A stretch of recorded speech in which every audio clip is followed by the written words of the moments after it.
two images of God in today's readings. Two pictures of God. And the language of God. In the first reading, God as a husband who desperately loves his unfaithful wife. A God who desperately loves his people. Prophet Hosea is asked to marry a prostitute. She remains unfaithful, no change in her, but the prophet is asked to love her, still love her. To make the prophet and the people realize God is like that. Even though we are unfaithful, God still loves us unconditionally. The difficulty with you and me is we may not have experienced unconditional love from anybody. Whether it is your husband or your wife or your children or your parents or friends even, we may not have an experience of unconditional love from anybody because we are human beings. Because of that experience, we are not able to think of God's unconditional love. We create God in our own image. It is said we believe more in God's anger than in God's love.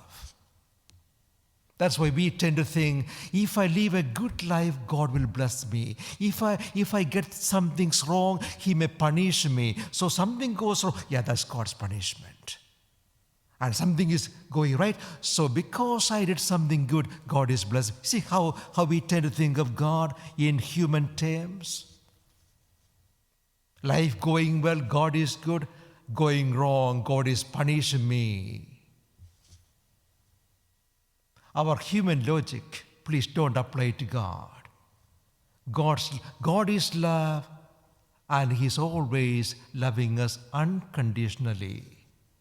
Whether you live a good life or a bad life, He cannot stop loving us. That realization will change our attitudes and our behavior. The second image is in the gospel today. Have you noticed the way Lord addresses the woman with the haemorrhage? My daughter. My daughter. God the Father's image, tender love. My daughter.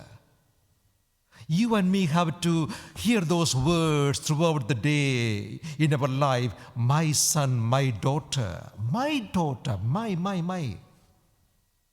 The possession, God is saying, you are mine, my daughter, my son. The tender love of a father. Just one more point. This woman speaks to herself. You need that sometimes. Learn to speak to yourself. This woman, after many years of suffering, she was encouraging herself. Years of suffering, but she hasn't given up. And here is the Messiah, somebody, he's healing the sick. So I will go, but I can't go near him because of my condition, but I will just touch his tassels. That will be enough. But in the meantime, she was telling us, if only I could touch. So she knows her condition and her helplessness, but she tells herself, no, in my case, just touching the tassels of Jesus will be enough. Learn to speak a language of encouragement to yourself. Don't expect your loved ones or your friends to come to your help all the time. They can't get into your pain and they won't really understand what you are going through. So don't blame them. You, on the other hand, teach or speak to yourself words of encouragement.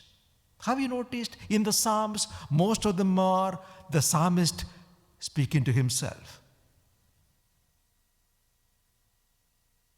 Bless the Lord, my soul. Be still, my soul. The psalmist telling his soul himself, be still, my soul. Calm down, calm down. Be still and know the Lord. The psalmist telling himself, his soul, calm down, my soul. You are getting too worried, anxious about this. No, calm down. So learn to speak to yourself. Deep in your heart, have that conversation with yourself. Calm down, everything will be okay. Are you too worried? Why should you worry? You are not in charge. Calm down. Is somebody disturbing you? Calm down. Lord is in control of his life, her life, and your life. Calm down. Be at peace. I would say you should be writing your own psalms. And all those psalms should be you speaking to your own heart in all circumstances of life.